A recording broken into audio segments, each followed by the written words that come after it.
Good afternoon. We start this research session about the post-pandemic educational challenges. We all know how relevant the impact of the pandemic has been on the lives of children and adolescents, and primarily in terms of loss of learning and educational opportunities. With this session, we would like to contribute to the debate on the tools and initiatives to be put in place to deepen the study of educational poverty in order to face it with effective policies. We have four important contributions today. Two of them focus on mapping educational poverty, one on the digital divide, and one on evaluation for teachers and students. And I will come on this stage and virtual stage Ms. Patrizia Falzetti, who is organizing this impressive three-day conference, Mr. Marsili, Mr. Pavolini, Professor Pavolini, and Professor Triventi from INVALSI, University of Macerata, and University of Trento. Here with us, Patrizia Falzetti will introduce the study. Thank you very much. Let me share the screen. Good morning. This is a very explorative work. We have had doubt about the title. A first example of his first proposal is something new for us. We started from the session proposed by Save the Children. We tried to mapping a series of indicators which can help us to identify some areas of the country, of our country, most affected by the so-called educational poverty. So we decided to use a lot of indicators. The first one is an indicator of educational poverty, but based just on the competencies measured by INVALSI tests. Then we used an indicator of implicit dispersion that we proposed 2 years ago, if I'm not wrong, with our president, and an indicator of socio-economic cultural background, and an indicator composed by proxy variation of the economic cultural context in support of learning, the ONPOS. We start with the first one, and we, as regard grade, we compute this indicator for all the grade that we where we have the test. The grade for the grade 2 and 5 has been calculated for 2 consecutive years, 17, 18, and 18-19, and it represents the percentage of students with an insufficient level of competence. What means this? We will see in the next slide. We made the same for grade 8 and made the same for the grade 13. The grade 2 and 5 are the second and the 5th year of the primary school. The grade 8 is the last year of the low secondary school, and the grade 13 is the last year of the high secondary school. Okay, this is how we computed this indicator. We just count the percentage of students that have an insufficient level. For insufficient level, we mean for Italian language and mathematics, level 1 and 2, for the grade 2 and 5, but also for the grade 8 and also for the grade 13. And in English, reading and listening is different because we have the level A1 at the 5th grade, A2 at the 8th grade, and B2 at grade 13. So this indicator has for the 3 different segment of a school different values. So we have a minimum, theoretical and maximum. We'll see that we divide, this indicator has been categorized as follow: priority area 1, the schools with the percentage of students in difficulty higher or equal to 45. Priority area 2, schools with a percentage of students in difficulty between 30 and 45. And priority area 3, schools with a percentage of students in difficulty less or equal 30%. So the priority area 1 are the schools most in difficult situation. We plotted this school for a priority area 1 and 2, the most difficult schools, and this is the primary school, and this is our country. So you can see where the schools are concentrated. The same we made for the low secondary school. You can see that growing the grade, the differences in Italy are very impressive. And this is the high secondary school. The implicit dispersion, we have two kinds. Implicit dispersion in grade 13, it regards the student that at the end of upper secondary school do not reach the minimum competencies level expected by their course of study. And this means that they pass through the 5 years of high secondary school without learn what we have to learn at the end. So like it's not explicit dispersion because they are in school, but they are not, I don't know how to say, they are not learning. So this is very sad. So and this is the map of implicit dispersion. So you can say you can see where we put the limit 20%, more than 20%. In the low secondary school, at the end of the low secondary school, we don't have implicit dispersion because we have a predictor of explicit dispersion.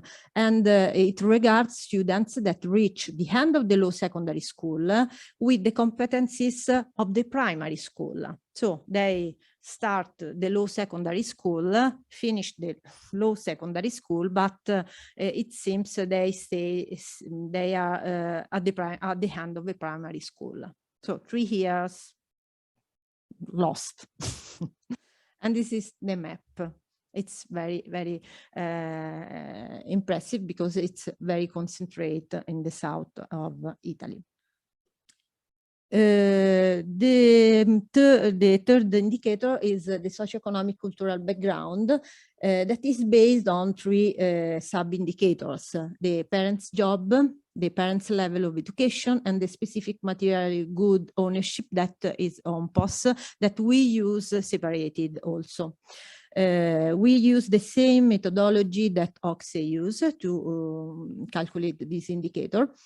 And we divide this indicator in 4 parts: low, medium high, and high. So it's just the distribution in quartile. So we divide in quartile. For the second, the primary school, you can see how are distributed the low and the medium low, medium high, and high, where are concentrated the low most in the south, and the height in the south it's almost disappear. So there is a differences in Italy very evident. This is the low secondary school, almost the same. And then we have the last indicator, that is the ONPOS. That is very important because it's represent the economic and cultural context in support of learning, because we here ask, I'm sorry, this is in Italian language, we ask to the students if they have a place quiet to study, a computer to use for the study, a desk to do homework, encyclopedia, internet connection, a room for him, and also how many books they have at home. These are all the variables that we use to compute it. And these are very important, was very important before the lockdown, because students without most of that element were very difficult to do didactic at home. And we considered the ONPOS value in the first quartile of the distribution.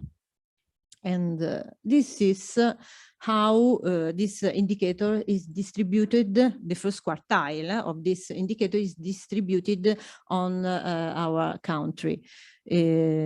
For the primary school, this is for the secondary, low secondary school, the grade 8. Maybe here it's most concentrated in the south, less in, not more or less, but less in low secondary school, because it's more easier that a student of low secondary school has maybe a computer respect to a student of primary school. And this is for grade 13. At the end of this work, we decided to make a focus on 4 cities. Roma, Milano, Napoli, and Palermo. A colleague, I don't know if he wants to, maybe I continue, so otherwise he is online. He made this work. We made the focus on 4 cities using another indicator. This indicator is a set of 6 indicators that is capable of approximating for different dimensions the probable presence and intensity of socioeconomic disadvantage. We use the work of Paola Casavola and Andreoli, Biaggetti. We use their indicator and mapping them on these 4 cities. The 6 indicators are these 3 that we use and other 3 that we don't use. The low education rate, the active unemployment rate, and the inactive unemployment rate. We have other 3: vulnerable migration rate, building decay rate, a lack of service rate. Paola Casavola, she built an indicator with all these 6. We use another, this socioeconomic disadvantage indicator that is made weighting just the first 3 indicators of these 6. The 3 variables contribute each for 1/3 to determine this composite index value and answer to the request to detect the neighborhoods with a primary socioeconomic disadvantage. Here we have, I'm not sure if you can see, we have the indicator on the map, and the circle is our indicator of educational poverty. And you can see, maybe here is better. You can see that the red one, you can see the colors. Okay, you can see the colors, the red one that are priority 1 and 2 are in the place where the socioeconomic disadvantage indicator is red. This is Rome, but also Naples. This is Naples. red on red. And just in some few cases, you can have red of educational poverty on green disadvantage indicator. This is grade 2 and 5 for Naples, and this is grade 8 for Naples. We made also Milan. It's this is grade 2 and 5 for Milan. And this is grade 8 for Milan. And we also made Palermo, the grade 2 and 5 for Palermo, and grade 8 for Palermo. And the conclusions, I'm a very short presentation. The conclusion that it is possible to use data coming from different sources to make possible to have a real picture of educational poverty. And the different indicators, they speak with them one with the other. So we can prevent some default, or I don't know how to say. We can prevent an indicator of competencies loss in a territory where we already know that the social economic situation is worst. So maybe not just only the Minister of Education, but a lot of other ministers or local institution can help the territory, can help the family, can help people on the territory to make the situation better for the educational success. So we should pay attention to the privacy. I put this not for the students, but for the schools. We cannot make a graduation of schools because this can create a prejudice for school. We need to make the school have the forces, the instruments to operate in the better way in all the territory. We don't know, we don't want a school will be closed because an indicator, a worse indicator. We have to help the school with worse indicator to make better indicator. So this is the conclusion. Thank you very much.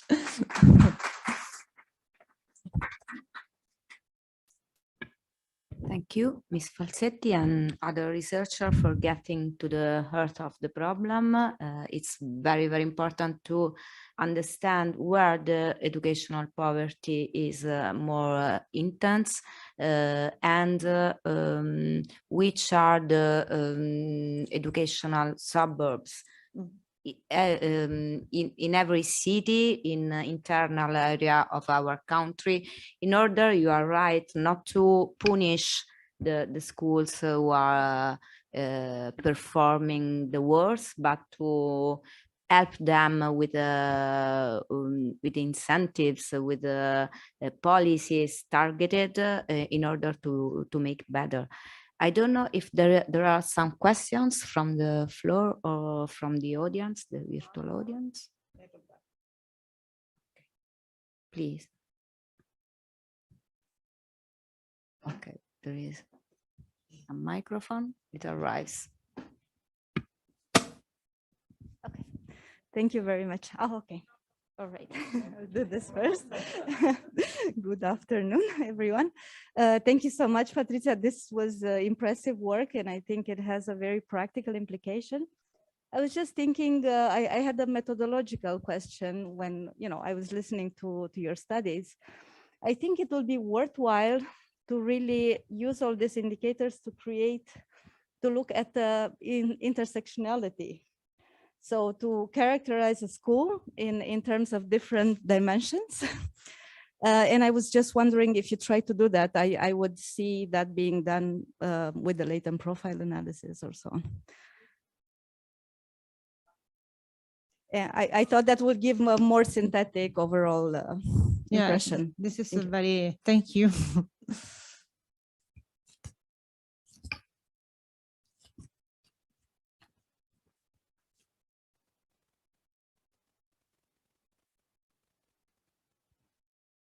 Just a moment for another question.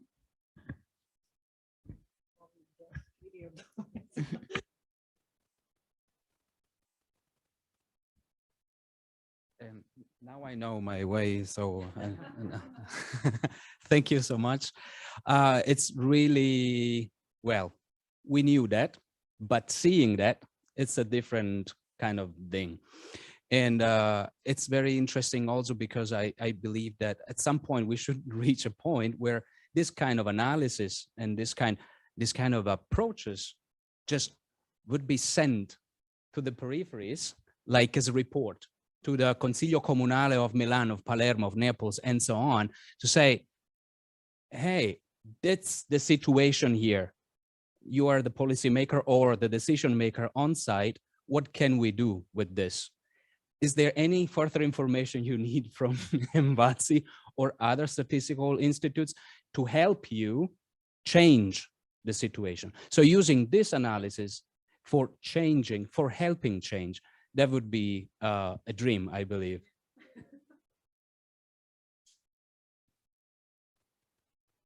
Maybe not a dream, but we can think about this, and we can make all the forces together. We INVALSI, but also ISTAT. We can put all the indicators together to do a picture of the situation and give to the local institution. I think it's a good idea. I remind even there is a law in Italy that asks ISTAT to make this kind of work, and in order to give in order to give money and resources to educational poverty areas with a priority. And I hope they are doing something about that.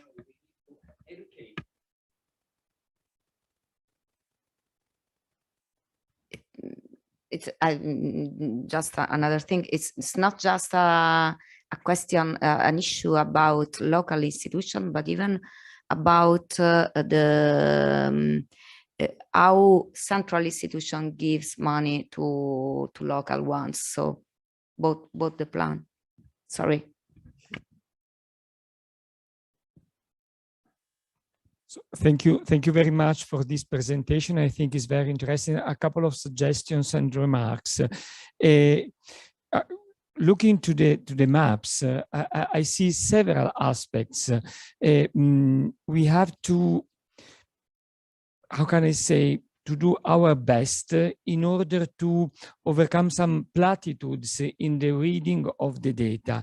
Of course, we have a huge problem in the south, but I can see the same problem more or less in the big cities of the country, because I can see the same problem in Lombardy, for example, where at the same time, I don't see the same level of results. So I think the problem is a little bit more complicated as the normal or typical reading that we do of our problems at first. Secondly, I think we should take into account our responsibility, our duty, in order to overcome the, we are scared about the idea of ranking and so on. But I think we should be more scared about the implicit going on of this situation. Of course, ranking is not, sorry if I look to the camera, is a problem, but the first problem that you have to meet is how to manage this kind of problem. Third one, I think this kind of maps could be very, very helpful in order to face another problem that for me, in my position and in the latest years, is the biggest one. Try to do our best to make explicit what is implicit. We have a lot of differences, a lot of poverties within the school without any idea that we are encouraging this kind of poverties. And we have to do our best in order to make it explicit. And the maps could be very helpful. Just an example. Typical approach to the schools, we see our scuola media, let's say our middle schools, is the weakest part of the school. This is a platitude, is false, is not so. These maps show us clearly that at scuola media, a low secondary school is the first step where the problem is so clear, so easy to see. So I think we have to work in this way and to work all together as researchers in order to help the public opinion to have a clear picture of the situation from my perspective that is even worse as we can suspect. Thank you very much. Sorry for the optimistic conclusion. Good word. Thank you very much. If it is all, I pass to the next contribution.